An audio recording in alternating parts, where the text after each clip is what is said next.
Je suis M. Mathias Soumani, directeur général de l'ASBEL Omo Djoma Chariki.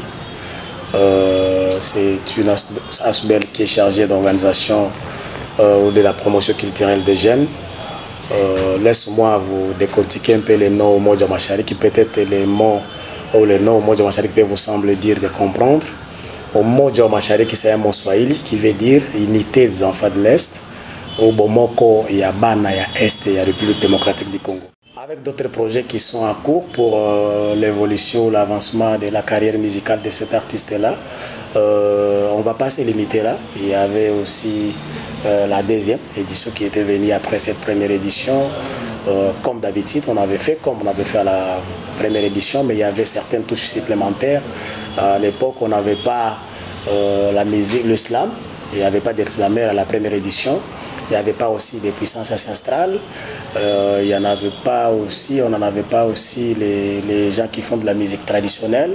Mais à la deuxième édition, il y avait tous ces gens-là, toutes ces représentativités de ces sortes de musique, on les avait ajoutées. On espère avec la troisième édition qui vient qu'on va faire encore comme d'habitude ou soit on va faire mieux qu'avant. Bon, si je vous dis que moi, Djoma Chariki a des partenaires, ça serait du pire mensonge parce que jusque-là, nous sommes en train de travailler d'abord avec la confiance de la jeunesse congolaise. On s'est fait nous-mêmes partenaires avec le peu de moyens qu'on gagne. Comme j'ai toujours dit, la jeunesse n'est pas seulement l'avenir de demain, c'est une force pour aujourd'hui. Les deux éditions que je viens de vous expliquer se sont passées avec des moyens de bord.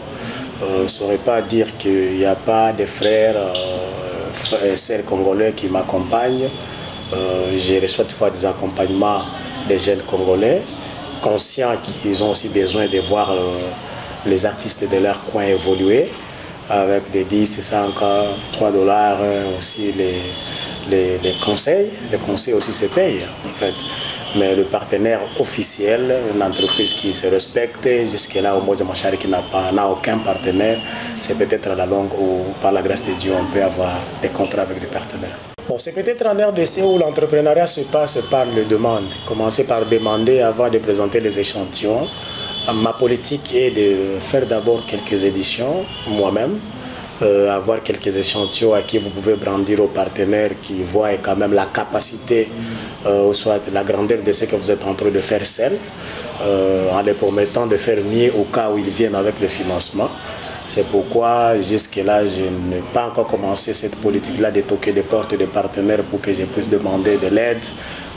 Vu qu'au fur et à mesure je suis en train d'organiser des éditions, mon équipe est en train d'être formée, en même temps la population est en train de s'habituer de nous, aussi de nous placer confiance, même si les partenaires viennent avec le micro-baradé poser la question à l'est du pays, on sera déjà crédible.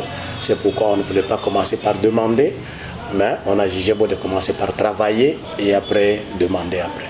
Oui, bien sûr, c'est dans les mêmes optiques que je viens de vous dire pour le partenaire, parce que l'État congolais aussi c'est un grand partenaire. L'État congolais, vous ne pouvez pas appeler l'État congolais là où il y a encore du désordre. Je crois en RDC, souvent les choses quand ça commence, il y a toujours des tiraillements, il y a des coups bas, et consorts. Alors il faut que vous soyez capable de faire mieux, que vous pouvez faire appel même à l'État congolais. Pour le respect que j'ai envers mon gouvernement, aussi l'État de mon pays, je préfère d'abord évoluer comme ça. Et après, je crois que je vais les tenir informés. Mais laisse-moi vous annoncer, j'ai été contacté par le gouvernement de mon pays. J'attends le procédure parce qu'il y a toute une procédure qu'on doit suivre pour que nous puissions obtenir une ligne budgétaire. Je sais que par la grâce de Dieu aussi, on obtiendra une ligne budgétaire qui va commencer à sortir chaque année pour l'évolution de Omo Djoma Chariki. Moi, souvent, quand je suis dans mon pays, je me sens très à l'aise quand j'amène mes innovations dans tous les coins de mon pays. La province de la Chopo, c'est une province que j'aime tant, parmi les provinces de la RDC. La province de la Chopo, c'est la province voisine à la province du Maniema, où il y a les sièges de Omo Djoma Chariki. Je crois que nous avons même des limites. La province de la Chopo est la province voisine de la province du Nord Kivu, aussi encore de l'Ituri, où il y a des atrocités régulièrement. Et dans Omo Djoma Chariki, nous sommes en train de prôner la paix et l'unité de l'Est. On ne saura pas parler de la paix à Goma, au Maniema, à Ituri, sans passer par la province de la Chopo, ou dans la province de la Chopo, c'est la province de la Chopo qui donne aussi à manger, qui donne aussi, qui reçoivent aussi les gens qui fuient la guerre à Goma, là où il y a des échanges de familles, il y a des échanges de beaucoup de choses. Alors pourquoi amener seulement les cris de la paix, des recherches de la paix à Goma, à Bukavu, au Maniema, sans passer par Chopo? Parce que ce qui fait mal à un Gomatracien, il fait mal aussi à un Chopolais. C'est pourquoi on est venu intégrer la province de la Chopo dans le projet Umoja Mashariki pour que tous nous puissions crier la paix, rien que la paix dans l'est du pays. Aussi que les enfants, les artistes, les jeunes talents de Chopo puissent en bénéficier de l'expérience et l'accompagnement de Umoja Mashariki qui a déjà fait des terreurs dans d'autres provinces. On ne sera pas oublié aussi une grande province comme la province de la Chopo. Je suis présentement là. D'ici demain matin, il y a des réunions qu'on va organiser pour rédiger ou présenter le calendrier qui sera d'ici là disponible. Je ne saurais pas tout vous dire ici seul parce qu'il y a une équipe qui travaille là-dessus, qui vont nous disponibiliser ce calendrier-là, qui va nous conduire tous. Et il y aura des dates qu'on va commencer à suivre, des activités, quand les calendriers seront disponibles, que nous tous, on sera informés du début jusqu'à la fin des activités dans la province de la Chopo. Que demandez-vous aux Chopolaises et Chopolaises par rapport à Umoja Mashariki? D'abord leur soutien massif. Ils doivent soutenir l'organisation Umoja Mashariki qui vient faire la fierté aussi de la province de la Chopo. En deuxièmement, ils doivent accepter d'accompagner ces grands projets pour que ça puisse avoir de l'ampleur dans la province de la Chopo aussi comme partout ailleurs. Troisièmement, je vais leur dire clairement et officiellement que Umoja Mashariki, ici dans la province de la Chopo, n'appartient pas à Mathias Soumani, ça vous appartient. Je viens vous remettre le projet. Ici, il y aura de Mathias Soumani. Ici, il y aura. C'est pour vous. Prenez ces projets, exploitez bien ces projets, marchez avec ces projets. Ça va vous donner de la vie comme ça a déjà donné de la vie aux autres qui sont devenus aujourd'hui stars avec des renommées internationales. Alors, les enfants de la Chopo, je compte beaucoup sur vous. Je vous aime bien. Umoja Mashariki est là pour vous. Comme dit Mzee Laurent Désiré Kabila, prenez-vous en charge. Prenez-vous en charge. Aimons-nous vivants, soutenons cette organisation. Umoja Mashariki présentement, parce que nous avons constaté que 90% de la jeunesse sont fans et amoureux de la musique. D'abord, nous sommes dans la musique, danse,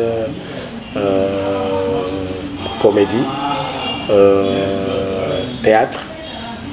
Nous sommes dans le théâtre, c'est le cinéma, non, en fait. Nous sommes aussi dans la musique traditionnelle. Je crois que c'est ce que nous avons comme domaine d'intervention présentement là. La RDC, c'est un pays en voie de développement. Il y a toujours des difficultés quand vous organisez ce genre de choses dans notre pays. Je crois que la première difficulté, il y a manque de moyens. On n'a pas assez de moyens pour organiser selon à la grandeur de nos rêves. On n'a pas aussi la facilité de transformer le jeune. Parce que vous savez, avec des artistes dans notre pays, ce sont des gens qui ont des comportements un peu compliqués. Si j'évite de dire bizarre, mais un peu compliqués. Il faut les transformer, ce n'est pas une chose facile. Ils se croient stars avant qu'elles-mêmes deviennent stars. Alors c'est vraiment compliqué avec ce genre de choses. Vous les considérez comme jeune talent, mais lui, se croit déjà star. En troisièmement, comme difficulté, il y a certains coins de notre pays où on veut bien, on est en train de vouloir aussi entrer jusqu'au fin fond pour amener ces innovations. Il y a des atrocités, il n'y a pas de routes, il y a des insécurités pour arriver à certains coins de notre pays. Parce que moi, mon objectif est que je puisse entrer jusqu'au fin fond du coin de mon pays, qui est l'est du pays. On est en difficulté parce que la paix ne règne pas à l'est. En quatrième position, c'est notre cible, le public. Parce que moi, j'aime quand j'organise des choses qu'il y ait la foule en fait. que les gens viennent écouter, mais il y a ceux-là qui ne viennent pas écouter, ils viennent avec d'autres objectifs, souvent des politiciens qui ont déjà endommagé les mémoires des jeunes. Quand ils nous voient organiser des choses comme ça, ils tous croient que nous sommes financés par des politiciens.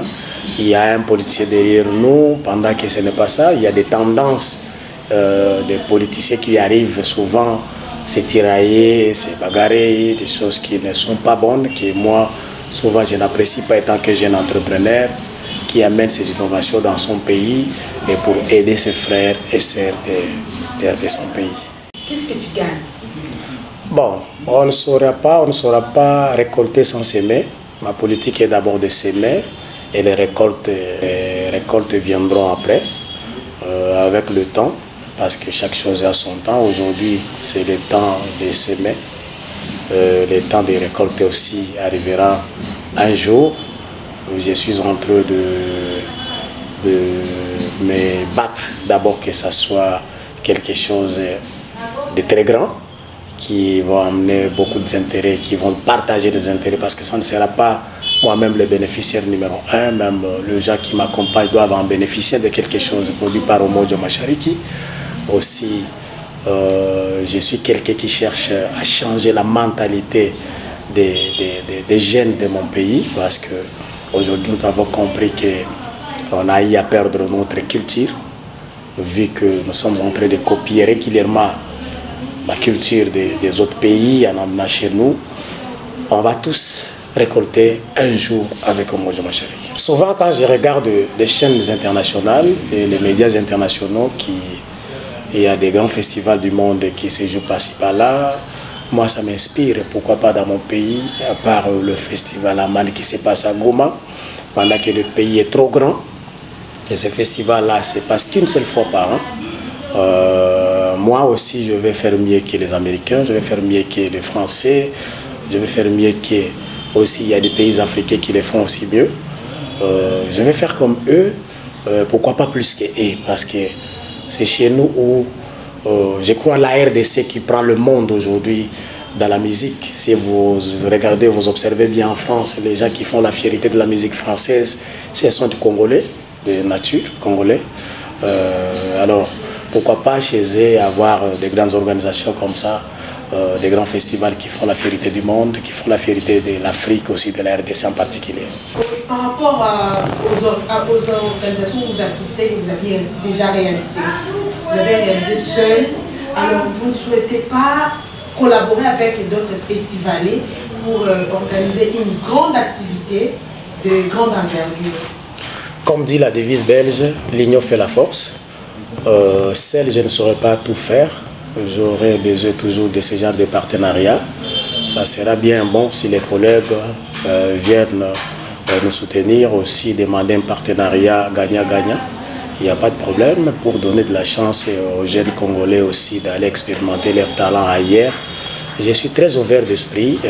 Je crois, j'attends ce genre d'opportunités auprès de notre organisation qui est Umoja Mashariki. Merci beaucoup.